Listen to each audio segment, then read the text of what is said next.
Okay, welcome to episode number 9 of That's Cooked with Steph DeLanda. Guys, as of today, it's December 1st, which means we are full swing into Christmas time. Yes, we are. I'm so excited. Thanksgiving was last week. I had my first ever Thanksgiving. Well, I've done a Friendsgiving. I've done a sit in my house by myself as a foreigner alone on Thanksgiving. But this year was my first ever true American Thanksgiving. And I don't think it could have got much more authentically USA if it tried. I was with Mance's family in Indiana. And it was like such a fun experience. Like it was so fun. By the way, I got a lot of great feedback about last episode. Even though there was no video, which I have the video, I just couldn't upload it for some reason. So I'm going to try upload it again today. I'm going to cut some clips for socials. But although there was no video uploaded and the audio sounded like I was in a wind tunnel the entire time, and I'm sorry, we know me and microphones, it doesn't work very well together. Ooh, I'm fucking starving. You know when it just hits you like out of nowhere? Fuck, I'm hungry. All right. But everyone loved Mance. He came on, he crashed the party. Honestly, I didn't have enough faith in him because I was like, I can't tell if people are going to like this episode or not because I feel like we didn't really talk about anything. But then when I think about it, I didn't really talk about anything. So I think people liked his, everything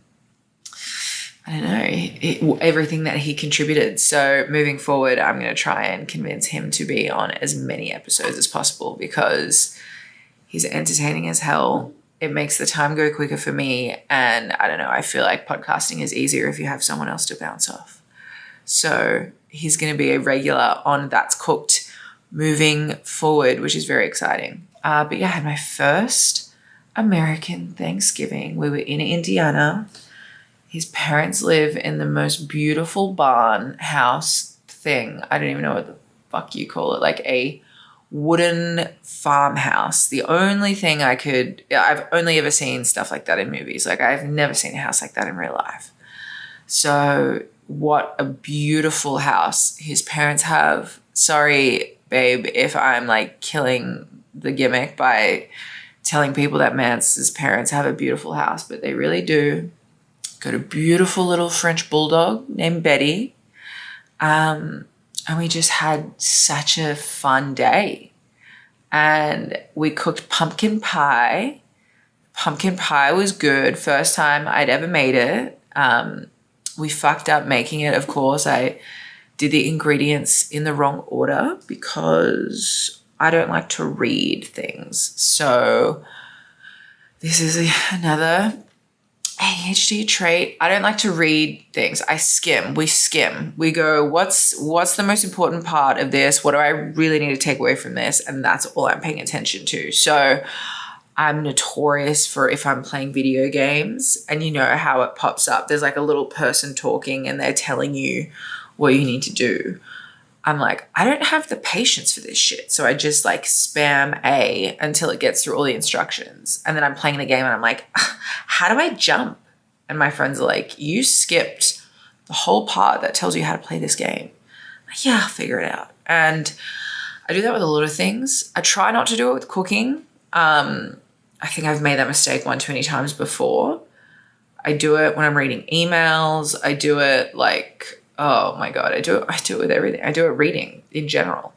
So we did that. So we didn't do it correctly, but it still actually turned out really good. Pumpkin pie, honestly, is like pretty easy to make and cheap. Like, how much is a can of pumpkin? Like $1, $1.50. Can of condensed milk, get a pre-made pie crust because no one has time. Like, I'm not, in 2023, unfortunately, I'm not making my own pie crust.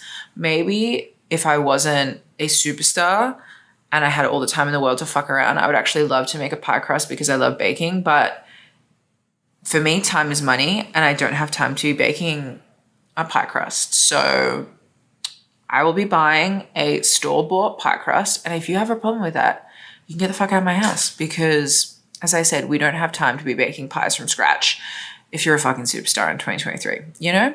Gotta take the convenient route sometimes.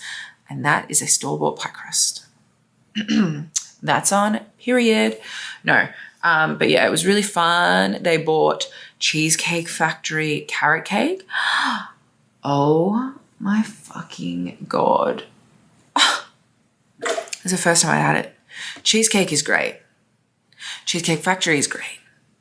Carrot cake is great. Oh, that carrot cake from Cheesecake Factory, holy fuck. Are they putting crack in it? They're putting crack in it because like that, you can't tell me that it tastes that good without any illicit substances in it. Am I right? I'm right. But yeah, it's crazy. Like I was like, what the fuck? But to be fair, it probably has like 1,400 calories in a piece. But I feel like it's one of those things where it's like, for your soul, every now and again, you just got to do it. But one piece of cake from Cheesecake Factory is way too much. Like you can't, no human being should be, oh my God, did I press record? Oh, I didn't press record.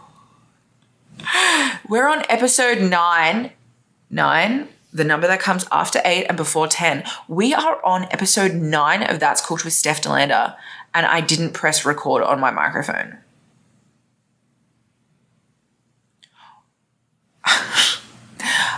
I have no words.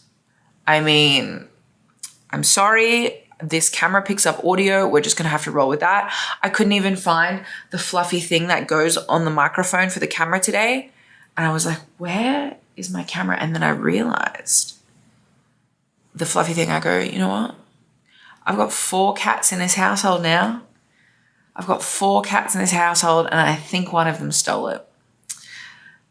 And I'm not trying to cat shame, but it wasn't one of my cats. I mean, they're all my cats now. We have a blended family. I'm not a stepmom. I'm the mum that stepped up. But that is a shenanigan that does have Spaghetti Warner written all over it. I'm just saying. I'm just saying. So I don't know where the fluffy thing that goes on my microphone is, but that's okay because this is just going to be the theme of this show. I will never record an episode where everything will work, and that's okay because we're all learning, we're all growing. I have nothing else to add. But yeah, anyways, I figured out with Cheesecake Factory, what you have to do is you have to have, you go with one other or if it's a group, whatever, but this applies to 2 people, right? So if you're on a date, you can split a appetizer if you like. I get confused because we call entrees appetizers in Australia. It's a whole thing. So I have to think about it every time I say it. You can split an appetizer, but you will get full really quickly. Then you either have to order a small entree or like from the Skinnylicious menu. I like that. I'm going to get a lot of hate for that. But hear me out. It's because the portion sizes are smaller, and the portion sizes at Cheesecake are crazy. So the items on the Skinnylicious menu are just like, you can get steak medallions and it's a normal size of steak, not like a crazy ridiculous amount. Anyways, so you either order your own small entree, or you can split an entree. Like if you're going to get a pasta or a pizza or something, you can split an entree with whoever you're dining with. And then you have to half a piece of cheesecake. Or if you want your own piece, if you want your own flavor, if you guys cannot agree, and look, choosing a flavor of cheesecake that you both agree on is really serious business because this is an expensive restaurant. There's a lot of calories that we're playing with here. So I'm not about to eat a fucking half a cheesecake of some shitty flavor that I don't want. Get your fucking peach flavored shit out of here. Get your fruity shit out of here. And look, I love fruit. I love strawberries. But if I am going to Cheesecake Factory, I'm going to feel like a piece of shit. I'm going knowing I'm going to overindulge. I'm going to eat too much food. I'm going to feel sick for the next 3 hours. So give me the caramel turtle fudge fucking double chocolate Oreo fucking suck my dick flavors. You know what I mean? Like I don't know if I'm going to make it home without soiling my pants flavors at Cheesecake Factory. I don't want your low carb bullshit. I want one piece of cheesecake that has 1,600 calories and is going to make me rethink all of my life choices. That's how you dine at Cheesecake Factory. So we had the Cheesecake Factory carrot cake. What else did we have? What else did we fucking have? I can't remember. I feel like we had another dessert. I feel like there was another dessert. I was eating the whole day. It was really good. And then was it that night? Or I think it was that night. Then we went out to Mexican afterwards. Oh, that was it. I told you guys about this. Oh, this was the night that I filmed my podcast, I think, last week. I drank a huge Corona Rita and I got drunk. Anyways, I'm still in my beer era. Last night we shared a Coors Light and I realized that I enjoy Coors Light. So each week I'm adding a new beer that I try it and I go, ooh, or I go, oh, I don't like it. So what do I like so far? I'm a fan of Coronas. It's like the classic, you know what I mean? I'm a fan of Corona. I like light beer. I really am Mrs. Mance Warner, aren't I? I love light beer. I want Corona. I want the light beers from Aldi are like fucking $4 for like $7 or something. What a steal. I like, what else? The Trader Jose light beers. Love Trader Joe's. I could go on about that store for 15 minutes. God, why am I so hungry? Is it snack time? What time is it? 4 o'clock. What do I have for lunch? I need to have a protein shake.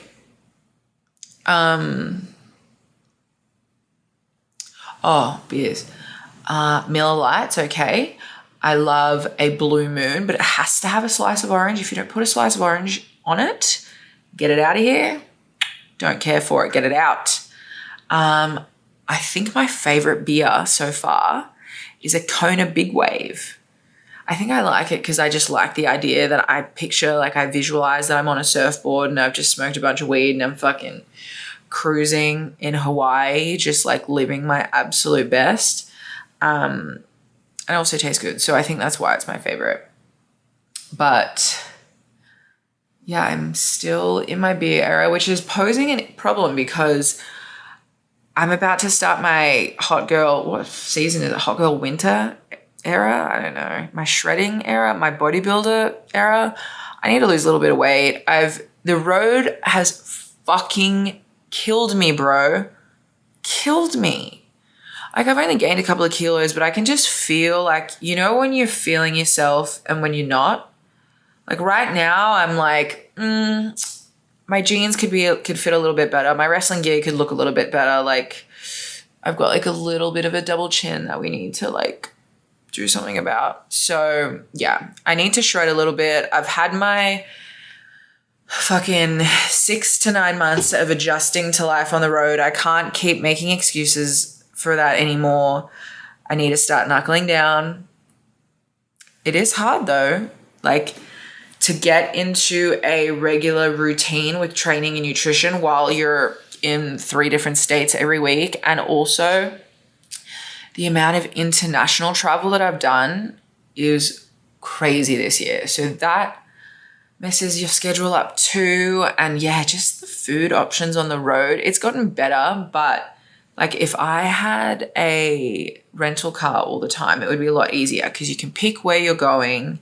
You can stop by and get snacks. You can, you know, you have a little bit more control. But if you don't have a rental car, sometimes you're kind of at the mercy of just whoever's picking you up and driving you around. So sometimes that doesn't leave much room for choice. Or, by the time you get back to your hotel, it's past midnight and there's Taco Bell or Macca's open and you're like, fuck, what's the lesser of two evils?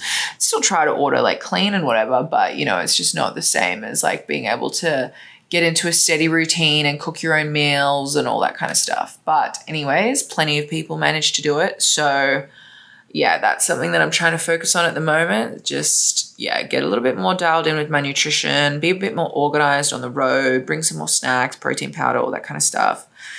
Try and be a bit more active, try and fucking get in the zone again. So, but that's the way life goes, I feel. Like, I always say this, here I am going into my philosophical bullshit again. I feel like life, and I feel like I've actually already said this, but you're juggling so many balls at once, blah, blah, blah, something has to drop. And it's like, I've been super, super, super busy, traveling like a motherfucker, working really hard, killing it, earning money, having fun, in a great relationship. Like every single thing is great. So it's like, of course, naturally something has to fall. And recently it's been my training in nutrition. But now it's like, all right, now I need to change that balance again. I don't know what else I drop. I don't think I have anything else left to give at this point. I'm trying to think of like where I can sacrifice something. Maybe sleep. Maybe I've got to get up an hour earlier so I have a little bit more time. Or maybe it's, I don't know what it is. Uber Eats. Maybe I go cold turkey on Uber Eats. I don't know what it is, but something somewhere has to give and I need to get back on my bullshit. I'm excited. I'm feeling very motivated.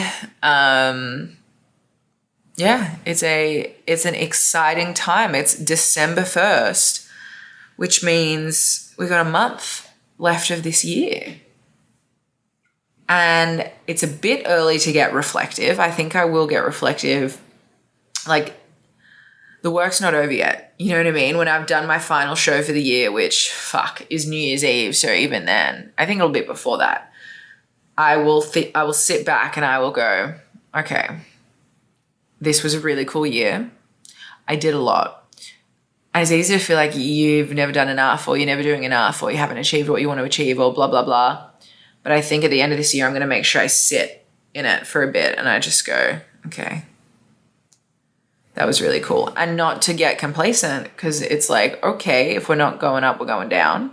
If we're not getting better, we're getting worse. So what are we going to do to elevate next year? And Matt and I have already started kind of having these conversations, which is exciting.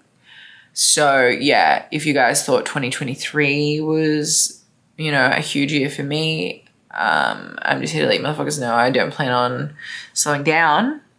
So it's just going to be, recalibrating and writing down my goals and figuring out what the fuck is next. But as I said, we will speak about that a little bit more later into the month. What is it? The 1st of December. So that means technically we have like 24 or 25 days until Christmas. I get to go back home for Christmas. I'm so excited. It's going to be so much fun. I'm going for like 2.5 weeks, I think, or 2 weeks. No, it's 2 weeks, I think. I don't even know. I can't remember. But that's like a non-negotiable for me is like I really need to be home for Christmas every year. And I know there's going to be some times where I can't. And there were some times when I worked at WWE, I couldn't. But that's a big priority for me is getting to go home for Christmas. And I think it's just like, it's a good time to kind of really take a forced break from work and spend time with your friends and family. And I don't know, I had 6 weeks off and I went to Australia for 6 weeks last year, which obviously I can't do that every year. It was such a how do I put this? Like a cathartic, relaxing experience. And I just feel like I went in as one person and like, I don't even know. I feel like this is like so lame and hippy dippy. I feel like I literally went into the ocean and like washed away the kind of like the person that I was before. You know, like I washed away a lot of baggage. I left behind like a lot of feelings and emotions and like things that were dragging me down, and made a conscious decision of like, I don't want to live like that anymore. Like, I don't want that to be my existence. And I also had this realization of, if you're holding on to so much pain and bitterness and anger and like all of these things, and not directed at one thing or one person, just like really broad in like multiple aspects of my life. Last year was a crazy year. But I realized as long as I hold on to all of that, it's how am I ever meant to move forward? I always think of a quote that I love, and it says, holding a grudge is like drinking poison and expecting the other person to die. And that always sticks with me, because it's like, fuck. You know, I know I'm the kind of person that I'm like, once someone fucks with me, I don't fuck with them anymore. Like, I'm done. Like, I don't give a shit. You can try and apologize. Like, I don't love giving second chances. And I remember everything, and I can be quite spiteful. So it's hard for me sometimes to like really, really let go of things. But once I did, and once I kind of just chose happiness, and I realized I could choose how much energy I gave something. Like things that I would open my phone and look at that would upset me, I realized I had the power to make a conscious effort to not let that upset me or affect me anymore. Or if it did, all right, let's remove some of this negativity from my life. Let's mute these people that every time I see their name or I see what they're saying, it's draining and toxic and it makes me feel like shit and it doesn't make me feel better. All right, if I'm hanging around anyone that after every time I hang out with them, I'm feeling worse than I'm feeling better, I'm feeling tired and drained rather than energized and happy and excited, I don't need to be around them. I made a conscious effort to surround myself this year with really positive people, and people that wanted the best for me, and people that were going to push me forward and encourage me. And I also made a conscious effort to distance myself from anything or anyone that wasn't making me feel that way. And I think kind of choosing to do that and protecting myself and being a little bit more selfish, and I don't know, you would never think it because I'm such a cunt, but I think I actually am a bit of a people pleaser as well. And I oftentimes put other people's needs before my own. That is such a lame thing. And I know every single human being on planet Earth says that, and I'm so sorry. But I actually think that's kind of true. I will put myself out much quicker than I would like to put someone else out. But I've tried, and it's difficult. Like, this is a hard learning curve, but I've tried to kind of change that narrative a bit and also think about what I need and what I want rather than just what I can do for other people. And it's interesting that when you make that choice, the kind of people that come into your life, they fit what you need. Whereas when you let yourself be taken advantage of, all of a sudden you've got a lot of people there taking advantage of you. But when you kind of go, hold on, I'm not hanging around for that. Like, I'm only going to hang around really what suits me. Then all of a sudden you got people in your life and it's like, oh fuck, this is exactly what I've wanted and needed the whole time. I just didn't choose, I didn't know how to get that. So that's been kind of a cool realization. I feel like every year you think you've got it figured out and then you age another year and you go, oh, when I was 23, I thought I knew what I was talking about. I had no fucking idea. And when I was 20, I thought I knew everything. And when I was 18 and when I was 14, I thought I, had it all figured out. And now I'm 26 and I think I know what's going on. And I know when I'm 28, I'm going to go, that bitch didn't know anything. I'm going to listen to this shit and cringe and laugh at myself and go, you're a fucking idiot. But what I will say is at least I'm trying. At least we're all trying. I feel like if you're not trying to better yourself and you're not trying to like learn, then what are you doing?